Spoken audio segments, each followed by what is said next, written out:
আমরা এখন চাঁদপুর ফেরিঘাট রোডে বসে আছি।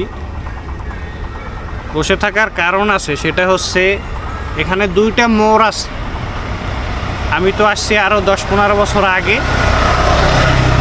এই লোক সে গত কয়েক মাস আগেও আসছে, কিন্তু সে এখন রাস্তা ভুলে গেছে, ডান দিকে যাবে নাকি বাম দিকে যাবে তাহার মনে নাই। এখন এই যে মোবাইল বের করছি, মোবাইল এখন গুগল ম্যাপ দেখে তারপরে যাইতে হবে যে বামে নাকি ডামে।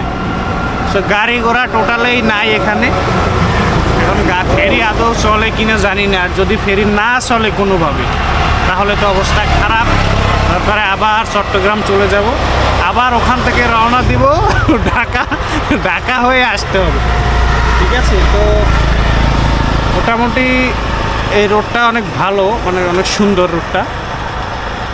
মানে যে গাছগুলো আছে, এই গাছগুলো অনেক পুরনো। আগু ফেরিঘাট কোন দিকে? এইদিকে না? আচ্ছা আচ্ছা, যাক, ফেরিঘাট যাওয়ার রাস্তা আমরা পেয়ে গেছি। দুইজন মানুষকে জিজ্ঞেস করছি, তারা অবশ্য দেখাই দিছে কোন দিকে ফেরিঘাট। গুগল ম্যাপ আর দরকার নাই।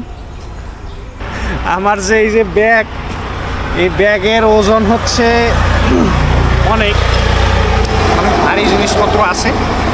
তো এটা পিছনে নিয়ে বসছি, কারণ আমরা রেস্টে আছি। 2-3 মিনিটের ভিতর হয়তো বা ফেরিঘাটে পৌঁছেই দেবো। এর আগে মাজাটা সোজা করে নিচ্ছি। আর একটা ব্যাপার হচ্ছে, আমরা যদি ওখানে গিয়ে ইলিশ মাছ খাবো অবশ্যই, যেহেতু চাঁদপুরের ইলিশ বিখ্যাত। চাঁদপুর আসছি আর ইলিশ খাবো না, সেটা তো হয় না। তো ইলিশ অবশ্যই খাবো, সাথে থাকবেন, ইলিশের ভিডিও থাকবে।